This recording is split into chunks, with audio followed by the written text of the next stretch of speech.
श्री शिवाय नमस्तुभ्यम। भोलेनाथ की कृपा सदा आप सभी पर बनी रहे। इससे पहले का अध्याय सुनकर इतना प्यार देने के लिए आप सभी का बहुत बहुत धन्यवाद। रसपान कीजिए आज की कथा का। सूत जी कहते हैं, हे शौनक जी, जो श्रवण, कीर्तन और मनन इन तीनों साधनों के अनुष्ठान में समर्थ न हो, वो भगवान शंकर के लिंग और मूर्ति की स्थापना करके नित्य उसकी पूजा करे तो संसार सागर से पार हो सकता है।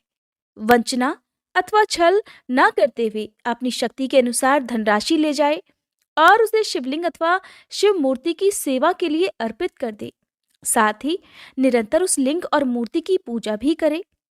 उसके लिए भक्ति भाव से मंडप, गोपुर, तीर्थ, मठ और क्षेत्र की स्थापना करे और उत्सव रचाए। वस्त्र, गंध, पुष्प, धूप, दीप, पूवे और शाक आदि व्यंजनों से युक्त भांति भांति के भक्ष्य भोजन अन्न नैवेद्य के रूप में समर्पित करे।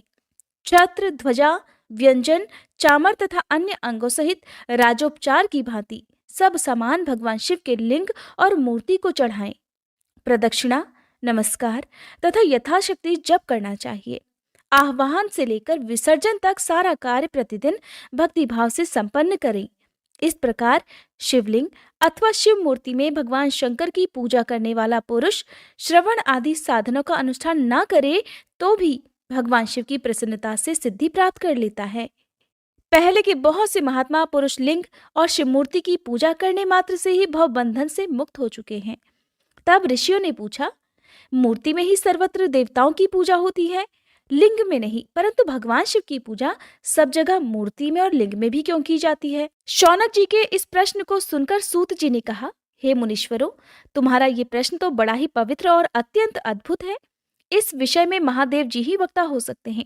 दूसरा कोई पुरुष कभी और कहीं भी इसका प्रतिपादन नहीं कर सकता।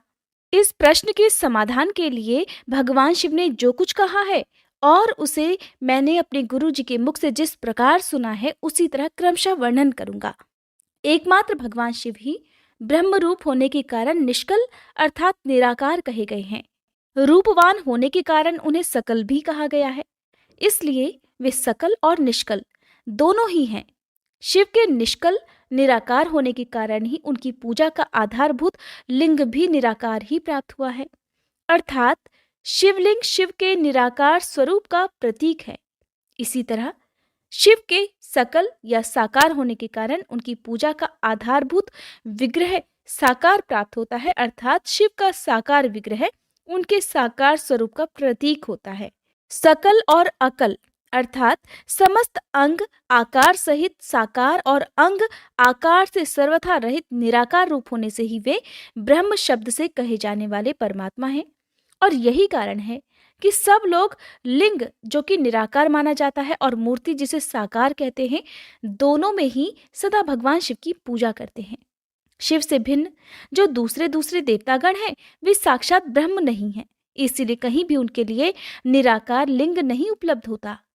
पूर्व काल में बुद्धिमान ब्रह्मपुत्र सनत कुमार मुनि ने मंदराचल पर नंदिकेश्वर से इसी प्रकार का प्रश्न किया था। सनत कुमार जी ने कहा था, हे भगवान, शिव से भिन्न जो देवता हैं, उन सब की पूजा के लिए चारों ओर प्रायः वेर अर्थात मूर्ति मात्र ही अधिक संख्या में देखा और सुना जाता है। केवल भगवान शिव की ही पूजा में लिंग और वेर दोनों का ही उपयोग देखने में आता है।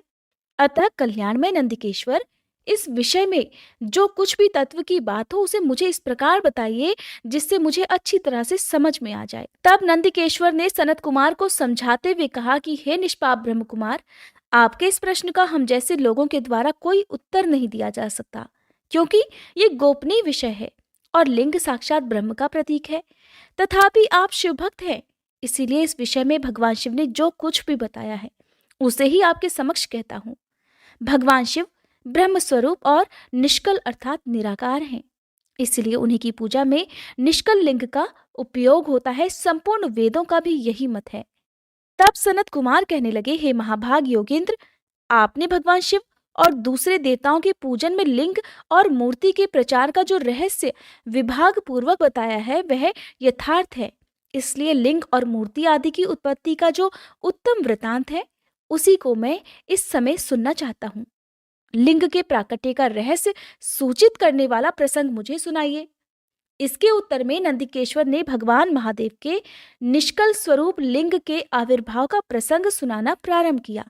उन्होंने ब्रह्मा तथा विष्णु के विवाद, देवताओं की व्याकुलता और चिंता, देवताओं का दिव्य कैलाश शिखर पर गमन, उनके द्वारा चंद्रशेखर महादेव का स्तवन, देवताओं से प्रेरित हुए महादेव जी का ब्रह्मा और विष्णु के विवाद स्थल में आगमन और दोनों के बीच में निष्कल आदि अंत रहित भीषण अग्निस्तंभ के रूप में उनका आविर्भाव आदि प्रसंगों की कथा कही।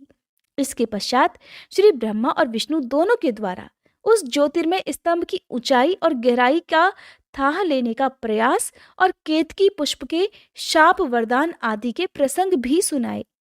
नंदिकेश्वर कहने लगे, तदंतर वे दोनों ब्रह्मा और विष्णु भगवान शंकर को प्रणाम करके दोनों हाथ जोड़कर उनके दाएं बाएं भाग में चुपचाप खड़े हो गए। फिर उन्होंने वहां साक्षात प्रकट पूजनीय महादेव जी को श्रेष्ठ आसन पर स्थापित करके पवित्र पुरुष वस्तुओं द्वारा उनका पूजन किया। दीर्घ काल तक अविकृत भाव से सुस्थिर रहने वाली वस्तुओं को पुरुष वस्तु कहते हैं और अल्पकाल तक ही टिकने वाली क्षणभंगुर वस्तुएं प्राकृत वस्तुएं कहलाती हैं। इस तरह वस्तु के ये दो भेद जानने चाहिए, अर्थात किन किन पुरुष वस्तुओं से उन्होंने भगवान शिव का पूजन किया ये बताया जाता है।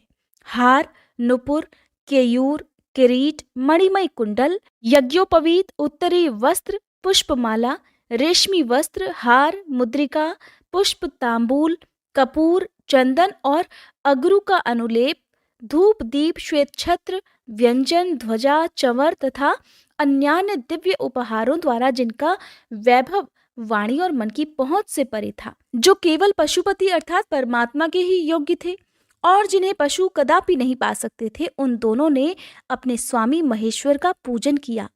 सबसे पहले वहां ब्रह्मा जी और विष्णु जी ने भगवान शंकर की पूजा की। इससे प्रसन्न होकर भक्ति पूर्वक भगवान शिव ने वहां नम्र भाव से खड़े हुए उन दोनों देवताओं से मुस्कुराकर कहा। महेश्वर कहने लगे, हे पुत्रों, आज का दिन एक महान दिन है। इसमें तुम्हारे द्वारा जो आज मेरी पूजा हुई है, इससे मैं तुम लोगों पर बहुत प्रसन्न हूं। इस कारण ये दिन परम पवित्र और महान से महान होगा। आज की यह तिथि शिवरात्रि के नाम से विख्यात होकर मेरे लिए परम प्रिय होगी। इस समय में जो मेरे लिंग अर्थात निष्कल अंग आकृति से रहित निराकार स्वरूप के प्रतीक वेर अर्थात सकल साकार रूप के प्रतीक विग्रह अर्थात मूर्ति की पूजा करेगा, वह पुरुष जगत की सृष्टि और पालन आदि कार्य भी कर सकता है।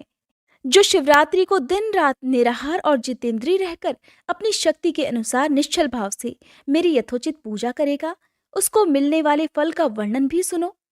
1 वर्ष तक निरंतर मेरी पूजा करने पर जो फल मिलता है, वह सारा फल केवल शिवरात्रि को ही मेरा पूजन करने से मनुष्य तत्काल प्राप्त कर लेता है।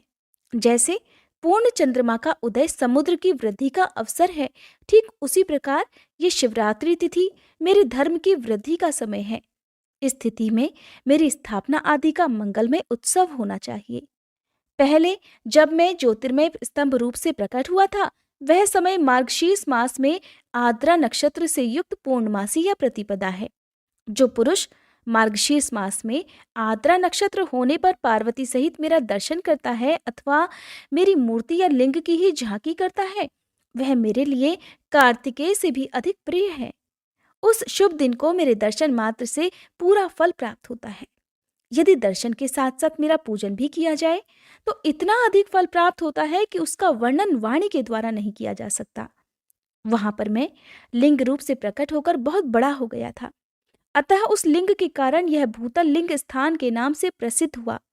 संसार के लोग इसका दर्शन और पूजन कर सके, इसके लिए ये अनादि और अनंत ज्योति स्तंभ अथवा ज्योतिर्मय लिंग अत्यंत छोटा हो जाएगा। ये लिंग सभी प्रकार के भोग सुलभ कराने वाला और भोग और मोक्ष का एकमात्र साधन है। इसका दर्शन, स्पर्श और ध्यान यदि किया जाए तो ये प्राणियों को जन्म और मृत्यु के कष्ट से मुक्ति दिलाने वाला है। अग्नि के पहाड़ जैसा जो ये शिवलिंग यहाँ प्रकट हुआ है, इसके कारण ये स्थान अरुणाचल नाम से प्रसिद्ध होगा। यहाँ अनेक प्रकार के बड़े बड़े तीर्थ प्रकट होंगे। इस स्थान में निवास करने या मरने से जीवों को मोक्ष मिल जाएगा। मेरे 2 रूप हैं, सकल और निष्कल। दूसरे किसी के ऐसे रूप नहीं हैं। पहले मैं स्तंभ रूप से प्रकट हुआ था, फिर अपने साक्षात रूप से, ब्रह्म भाव मेरा निष्कल रूप है और महेश्वर भाव सकल रूप। ये दोनों मेरे ही सिद्ध रूप हैं। मैं ही परब्रह्म परमात्मा हूँ। कलायुक्त और अकल मेरे ही स्वरूप हैं। ब्रह्म रूप होने के कारण मैं ईश्वर भी हूँ। जीवों पर अनुग्रह करना आदि मेरे कार्य हैं। हे ब्रह्मा और केशव, मैं सबसे वृहत और जगत की वृद्धि करने वाला होने के कारण ब्रह्म कहलाता हूँ। सर्वत्र समरूप से स्थित और व्यापक होने से मैं ही सबका आत्मा हूँ। सर्ग से लेकर अनुग्रह तक अर्थात आत्मा या ईश्वर से भिन्न जो जगत संबंधी 5 कर्म हैं, वे सदा मेरे ही हैं। मेरे अतिरिक्त दूसरे किसी के नहीं हैं, क्योंकि मैं ही सबका ईश्वर हूँ। पहले मेरी ब्रह्म रूपता का बोध कराने के लिए निष्कल लिंग प्रकट हुआ था। फिर अज्ञात ईश्वरत्व का साक्षात्कार कराने के निमित्त मैं साक्षात जगदीश्वर ही सकल रूप में तत्काल प्रकट हो गया। अतः मुझ में जो ईशत्व है उसे ही मेरा सकल रूप जानना चाहिए, और जो ये मेरा निष्कल स्तंभ है वह मेरे ब्रह्म स्वरूप का बोध कराने वाला है। ये मेरा ही लिंग है। तुम दोनों प्रतिदिन यहाँ आकर इसका पूजन करो। ये मेरा ही स्वरूप है और मेरे सामीप्य की प्राप्ति कराने वाला है। लिंग और लिंगी में नित्य अभेद होने के कारण मेरे इस लिंग का महान पुरुषों को भी पूजन करना चाहिए। मेरे एक लिंग की स्थापना करने का ये फल बतलाया गया है कि उपासक को मेरी समानता की प्राप्ति हो जाती है। यदि एक के बाद दूसरे शिवलिंग की भी स्थापना कर दी गई, तब तो उपासक को फलस्वरूप मेरे साथ एकत्व अर्थात सायुज्य मोक्ष रूप फल प्राप्त हो जाता है। प्रधानतया शिवलिंग की ही स्थापना करनी चाहिए। मूर्ति की स्थापना उसकी अपेक्षा गौण कर्म है। शिवलिंग के अभाव में सब ओर से मूर्ति युक्त होने पर भी वह स्थान क्षेत्र नहीं कहलाता। ऋषियों ने श्री सूत जी महाराज से कहा, हे सूत जी, अब आप हमें शीघ्र ही वह सदाचार सुनाइए जिससे विद्वान पुरुष पुण्य लोकों पर विजय प्राप्त करता है।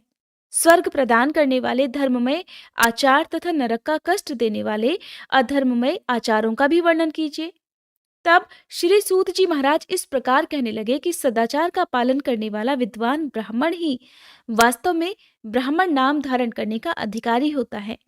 जो केवल वेदोक्त आचार का पालन करने वाला और वेद का अभ्यासी है, उस ब्राह्मण की विप्र संज्ञा होती है, अर्थात उसे विप्र कहा जाता है।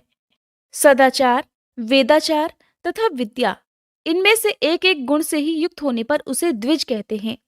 ये सभी ब्राह्मणों के बारे में वर्णन किया गया है, जिसमें स्वल्प मात्रा में ही आचार का पालन देखा जाता है, जिसने वेदाध्ययन भी बहुत कम किया है, और जो राजा का सेवक यानी कि पुरोहित या मंत्री आदि है, उसे क्षत्रिय ब्राह्मण कहते हैं।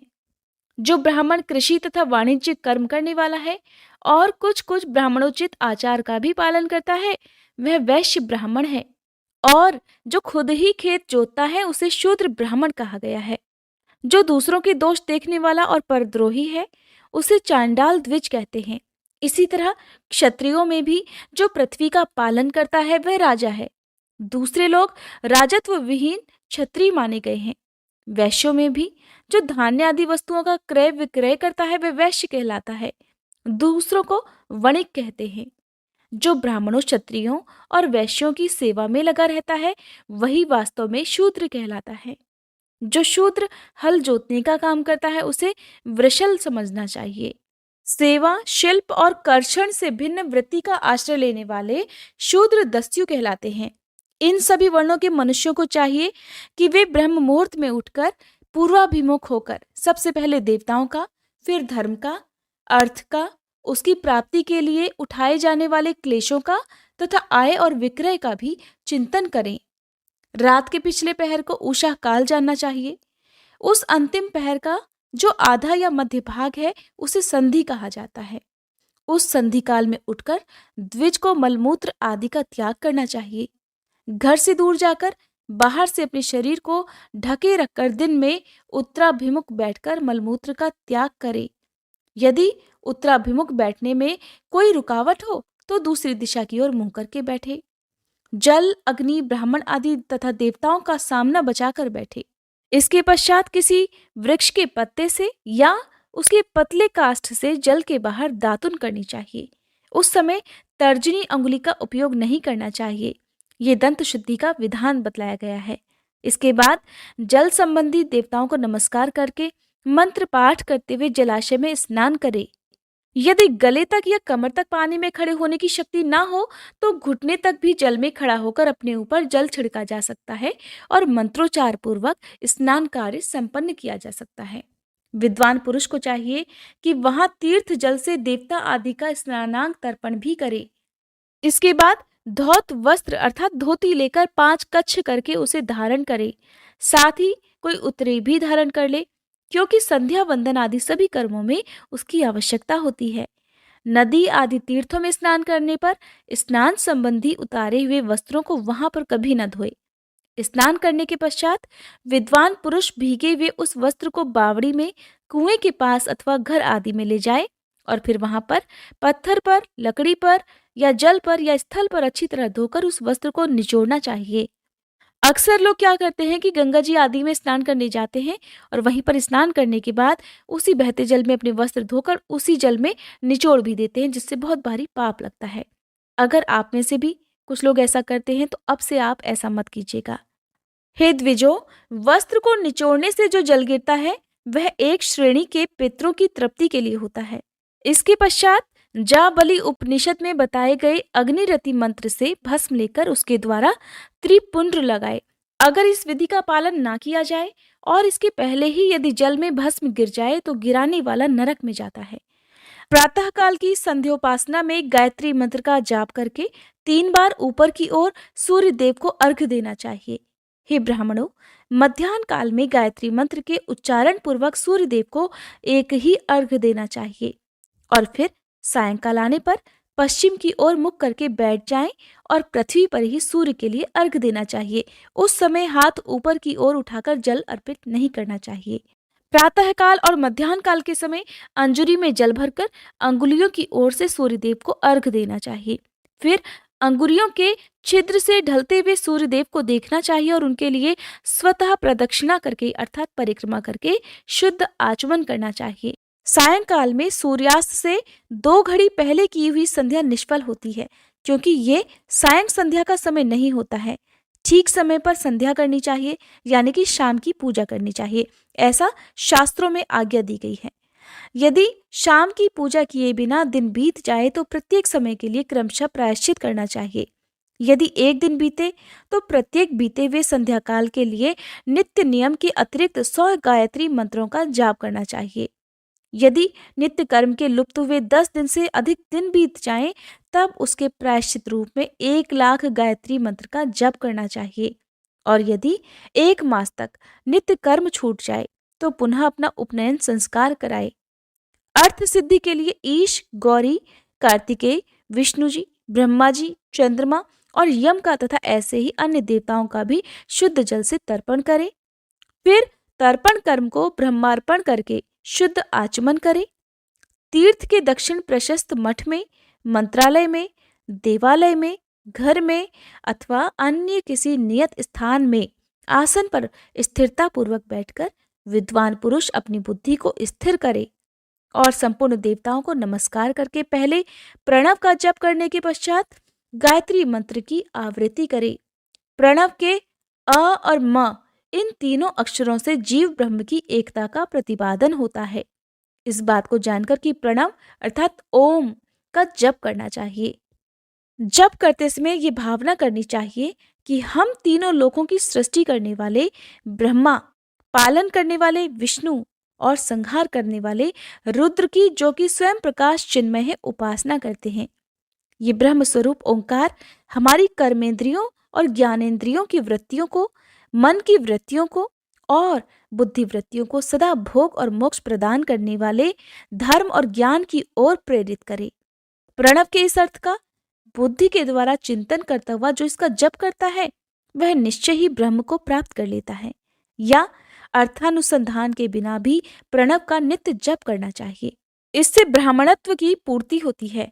ब्राह्मणत्व की पूर्ति के लिए श्रेष्ठ ब्राह्मण को प्रतिदिन प्रातःकाल 1 सहस्त्र गायत्री मंत्र का जप करना चाहिए। मध्याह्न काल में 100 बार, सायंकाल में 28 बार जप करने की विधि है। अन्य वर्णों के लोगों को अर्थात क्षत्रिय और वैश्य को तीनों संध्याओं के समय यथासाध्य गायत्री जप करना चाहिए।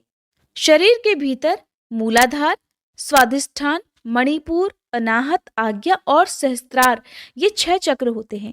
इनमें मूलाधार से लेकर सहस्त्रार तक 6 स्थानों में क्रमशः विद्वेश्वर, ब्रह्मा, विष्णु, ईश, जीवात्मा और परमेश्वर स्थित होते हैं।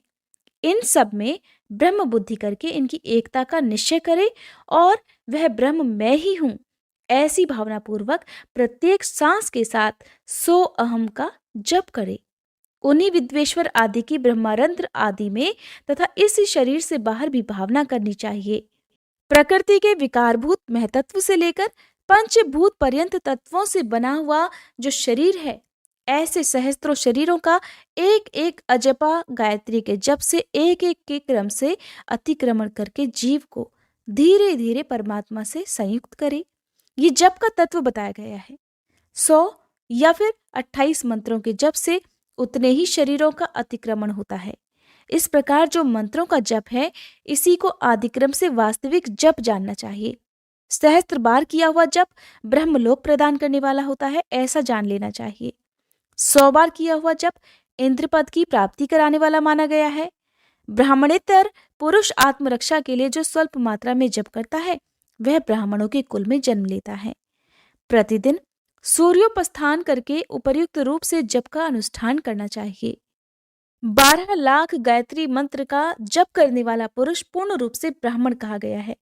और जिस ब्राह्मण ने 1 लाख गायत्री मंत्र का भी जप ना किया हो, उसे वैदिक कार्यों में कभी ना लगाए।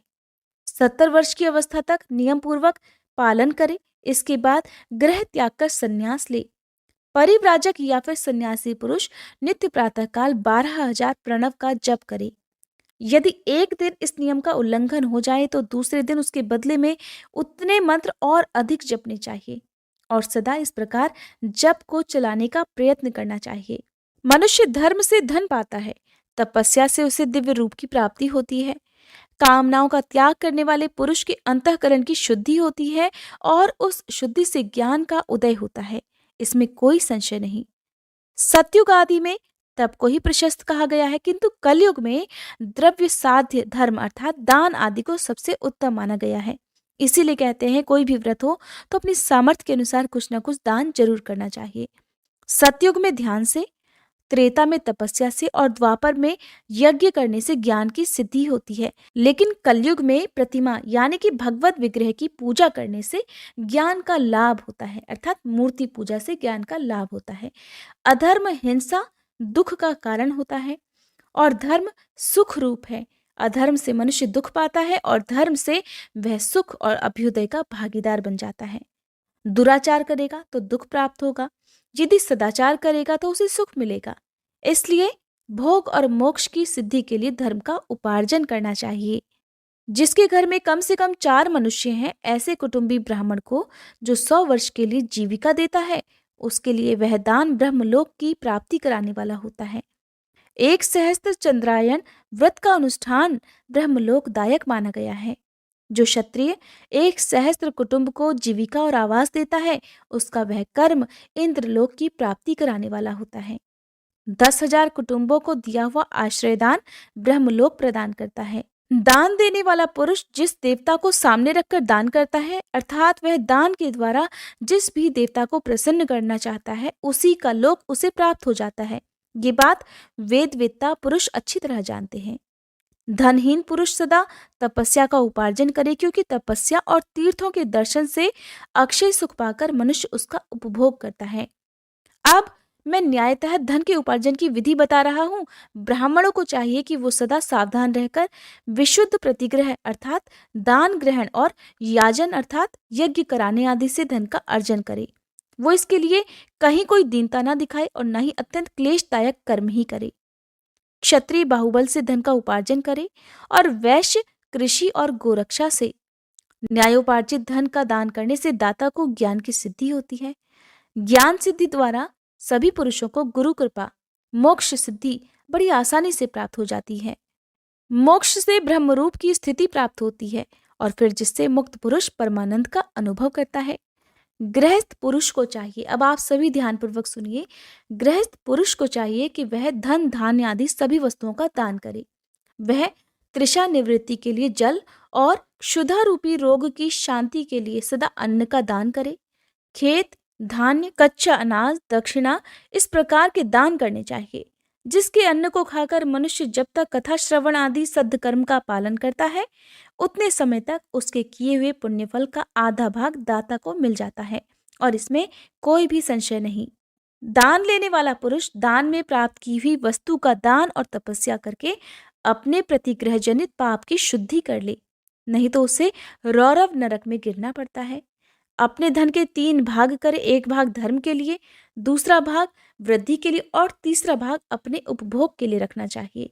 नित्य, नैमित्तिक और काम्य ये तीनों प्रकार के कर्म धर्मार्थ रखे हुए धन से करे।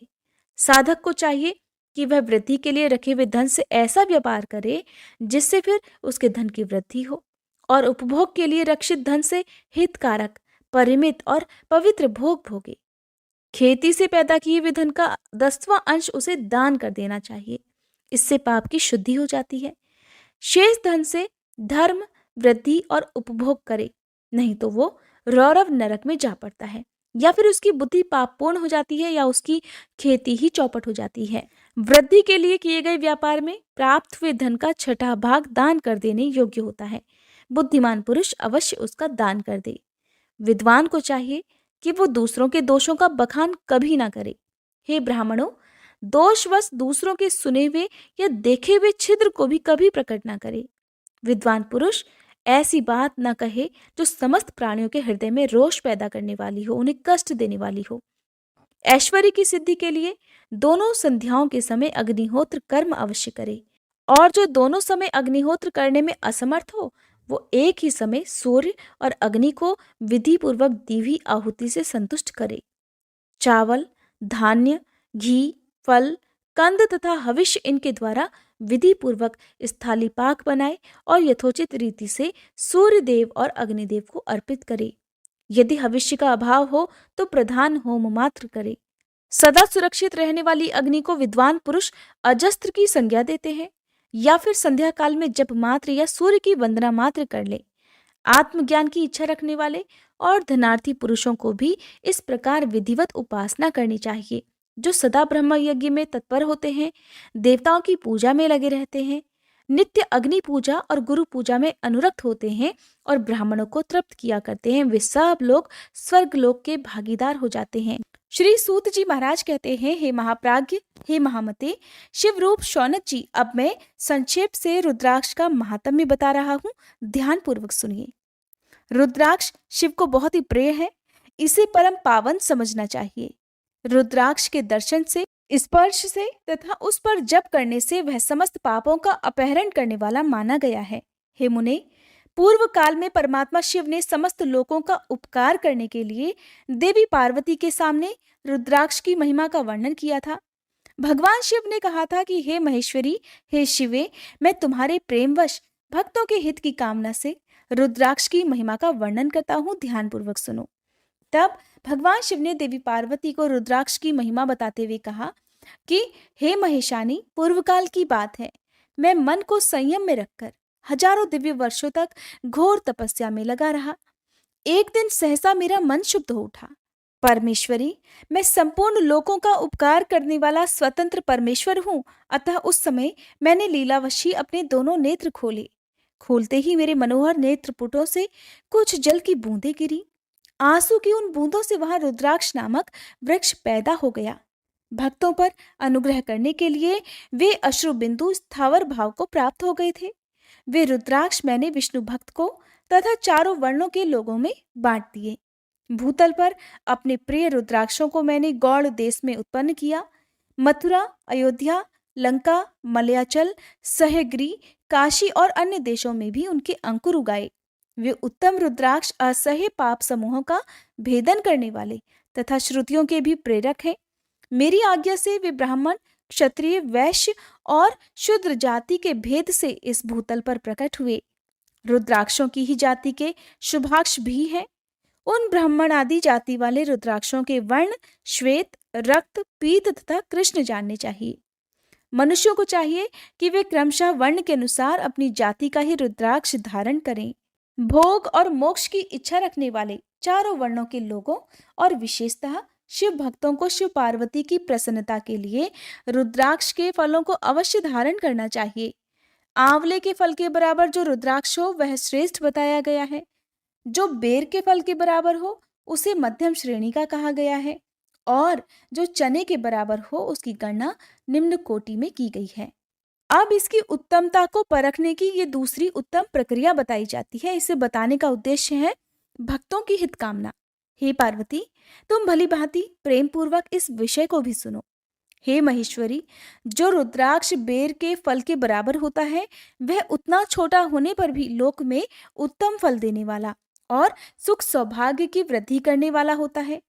जो रुद्राक्ष आंवले के फल के बराबर होता है वह समस्त अरिष्टों का नाश करने वाला होता है, और जो गुंजा फल के समान बहुत छोटा होता है वह संपूर्ण मनोरथों और फलों की सिद्धि करने वाला होता है। रुद्राक्ष जैसे जैसे छोटा होता है वैसे वैसे ही अधिक फल देने वाला होता है। एक एक बड़े रुद्राक्ष से एक एक छोटे रुद्राक्ष को विद्वानों ने 10 गुना अधिक फल देने वाला बताया है। पापों का नाश करने के लिए रुद्राक्ष धारण करना आवश्यक होता है। वह निश्चय ही संपूर्ण अभीष्ट मनोरथों का साधक है, इसलिए अवश्य ही उसे धारण करना चाहिए। हे परमेश्वरी, लोक में मंगलमय रुद्राक्ष जैसा फल देने वाला देखा जाता है वैसे ही फलदायिनी दूसरी कोई माला नहीं दिखाई देती। हे देवी, समान आकार प्रकार वाले चिकने, मजबूत, स्थूल, कंटक युक्त अर्थात उभरे हुए छोटे छोटे दाने वाले और सुंदर रुद्राक्ष अभिलाषित पदार्थों के दाता तथा सदैव भोक्ष और मोक्ष देने वाले हैं। जिसे कीड़ों ने दूषित कर दिया हो, जो टूटा फूटा हो, जिसमें उभरे हुए दाने ना हो, जो व्रण युक्त हो और जो पूरा पूरा गोल ना हो, इन 5 प्रकार के रुद्राक्ष को त्याग देना चाहिए। जिस रुद्राक्ष में अपने आप ही डोरा पिरोने के योग्य छिद्र हो गया हो वही यहाँ उत्तम माना गया है। जिसमें मनुष्य के प्रयत्न से छेद किया गया हो वह रुद्राक्ष मध्यम श्रेणी का होता है। रुद्राक्ष धारण बड़े बड़े पातकों का नाश करने वाला होता है। इस जगत में 1100 रुद्राक्ष धारण करके मनुष्य जिस फल को प्राप्त करता है उसका वर्णन सैकड़ों वर्षों में भी नहीं किया जा सकता।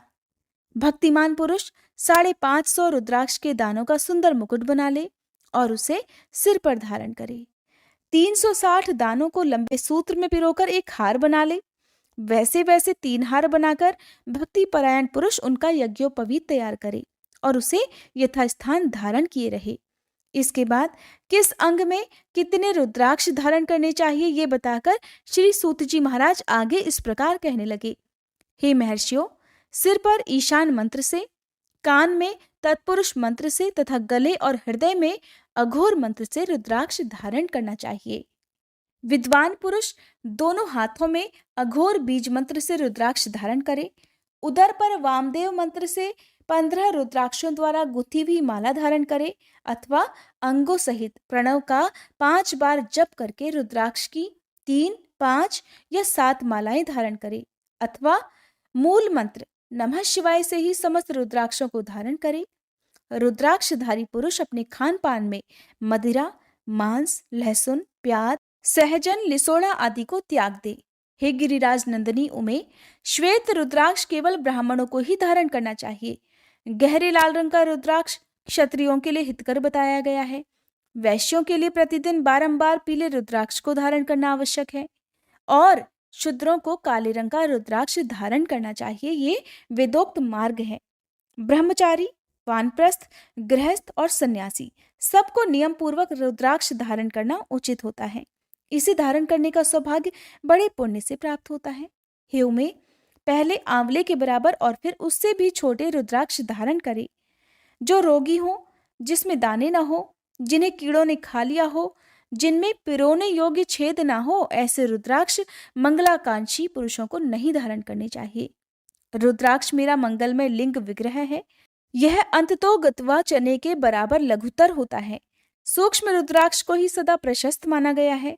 सभी आश्रमों, समस्त वर्णों, स्त्रियों और शूद्रों को भी भगवान शिव की आज्ञा के अनुसार सदैव रुद्राक्ष धारण करना चाहिए।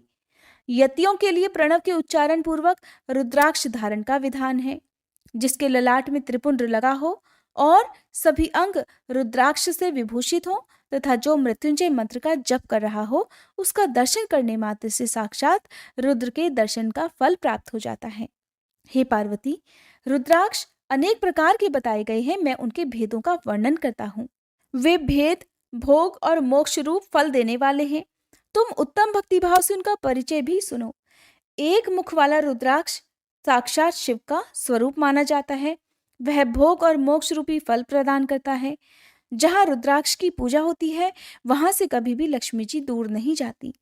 उस स्थान के सारे उपद्रव नष्ट हो जाते हैं और वहां रहने वाले लोगों की संपूर्ण कामनाएं पूर्ण होती हैं। दो मुख वाला रुद्राक्ष देव देवेश्वर कहा गया है। वह संपूर्ण कामनाओं और फलों को देने वाला है। तीन मुख वाला रुद्राक्ष सदा साक्षात साधन का फल देने वाला है। उसके प्रभाव से सारी विद्याएं प्रतिष्ठित होती हैं। चार मुख वाला रुद्राक्ष साक्षात ब्रह्मा का रूप है। वह दर्शन और स्पर्श से शीघ्र ही धर्म अर्थ काम और मोक्ष इन चारों पुरुषार्थों को देने वाला है। पांच मुख वाला रुद्राक्ष साक्षात कालाग्नि रुद्र रूप है। वह सब कुछ करने में समर्थ है, सबको मुक्ति देने वाला तथा संपूर्ण मनोवांछित फल प्रदान करने वाला है। पंचमुख रुद्राक्ष समस्त पापों को नष्ट कर देता है। छह मुखों वाला रुद्राक्ष कार्तिकेय का स्वरूप है। यदि दाहिनी बाह में उसे धारण किया जाए तो धारण करने वाला मनुष्य ब्रह्म हत्या आदि पापों से मुक्त हो जाता है, इसमें कोई संशय नहीं। हे महेश्वरी, सात मुख वाला रुद्राक्ष अनंग स्वरूप और अनंग नाम से ही प्रसिद्ध है। हे देवेशी, उसको धारण करने से दरिद्र भी ऐश्वर्यशाली हो जाता है। आठ मुख वाला रुद्राक्ष अष्टमूर्ति भैरव रूप है। उसको धारण करने से मनुष्य पूर्णायु होता है और मृत्यु के पश्चात शूलधारी शंकर हो जाता है। नौ मुख वाले रुद्राक्ष को भैरव तथा कपिल मुनि का प्रतीक माना गया है, अथवा नौ रूप धारण करने वाली महेश्वरी दुर्गा उसकी अधिष्ठात्री देवी मानी गई है। जो मनुष्य भक्ति परायण होकर अपने बाएं हाथ में नवमुख रुद्राक्ष को धारण करता है वह निश्चय ही मेरे समान सर्वेश्वर हो जाता है, इसमें कोई संशय नहीं। हे महेश्वरी, 10 मुख वाला रुद्राक्ष साक्षात भगवान विष्णु का रूप है। हे देवेशी, उसको धारण करने से मनुष्य की संपूर्ण कामनाएं पूर्ण हो जाती हैं। हे परमेश्वरी, 11 मुख वाला जो रुद्राक्ष है वह रुद्र रूप है। उसको धारण करने से मनुष्य सर्वत्र विजयी होता है। 12 मुख वाले रुद्राक्ष को केश प्रदेश में धारण करे। उसके धारण करने से मानो मस्तक पर 12 आदित्य विराजमान हो जाते हैं। 13 मुख वाला रुद्राक्ष विश्व देवों का स्वरूप है और उसको धारण करके मनुष्य संपूर्ण अभिष्टों को प्राप्त करता तथा सौभाग्य और मंगल लाभ करता है। 14 मुख वाला जो रुद्राक्ष है वह परम शिव रूप है। उसे भक्ति पूर्वक मस्तक पर धारण करें, ऐसा करने से समस्त पापों का नाश हो जाता है। हे गिरिराज कुमारी, इस प्रकार मुखों के भेद से रुद्राक्ष के 14 भेद बताए गए। अब तुम क्रमशः उन रुद्राक्षों के धारण करने के मंत्रों को भी प्रसन्नता पूर्वक सुनो। पहला ओम ह्रीं नमः, दूसरा ओम नमः, तीसरा ओम क्लीं नमः, चौथा ओम ह्रीं नमः, पांचवा ओम ह्रीं नमः, छठा ओम ह्रीं हुं नमः, सातवां ओम हुं नमः, आठवां ओम हुं नमः, नौवां ओम ह्रीं हुं नमः, 10वां ओम ह्रीं नमः, 11वां ओम ह्रीं हुं नमः, 12वां ओम क्रों शौं रौं नमः, 13वां ओम ह्रीं नमः और 14वां ओम नमः। इन 14 मंत्रों द्वारा क्रमशः 1 से लेकर 14 मुख वाले रुद्राक्ष को धारण करने का विधान है। साधक को चाहिए कि वह निद्रा और आलस्य का त्याग करके भक्ति और श्रद्धा भाव से संपन्न होकर संपूर्ण मनोरथों की सिद्धि के लिए उक्त मंत्रों द्वारा उन रुद्राक्षों को धारण करे। रुद्राक्ष की माला धारण करने वाले पुरुष को देखकर भूत प्रेत पिशाच डाकिनी शाकिनी तथा जो अन्य द्रोहकारी राक्षस आदि हैं वे सब के सब दूर भाग जाते हैं। जो कृत्रिम अभिचार आदि प्रयुक्त होते हैं वे सब रुद्राक्षधारी को देखकर सशंक होकर दूर खिसक जाते हैं। हे पार्वती, रुद्राक्ष मालाधारी पुरुष को देखकर मैं शिव, भगवान विष्णु, देवी दुर्गा, गणेश, सूर्य तथा अन्य देवता भी प्रसन्न हो जाते हैं। हे महेश्वरी, इस प्रकार रुद्राक्ष की महिमा को जानकर धर्म की वृद्धि के लिए भक्ति पूर्वक पूर्वोक्त मंत्रों द्वारा विधि पूर्वक उसे धारण करना चाहिए। हे मुनीश्वर, भगवान शिव ने देवी पार्वती के सामने जो कुछ भी कहा था वो सब तुम्हारे प्रश्न के अनुसार मैंने कह सुनाया। हे मुनीश्वरों, मैंने तुम्हारे सामने इस विद्वेश्वर संहिता का वर्णन किया है। ये संहिता संपूर्ण सिद्धियों को देने वाली तथा भगवान शिव की आज्ञा से नित्य मोक्ष प्रदान करने वाली है। जय भोलेनाथ। आज की कथा समाप्त हुई। उम्मीद है ये कथा भी आपको पसंद आई होगी। अगर अच्छी लगी हो तो वीडियो को लाइक करना मत भूलिएगा। और आपने अगर आज का सावन मास महात्म्य का अध्याय हमारे चैनल पर नहीं सुना है तो इस कथा को सुनने के बाद आप अध्याय भी जरूर सुनिएगा। बहुत ही रोचक कथाएं सावन मास महात्म्य में भी सुनाई जा रही है। उम्मीद है आपको ये कथाएं भी बहुत पसंद आएंगी।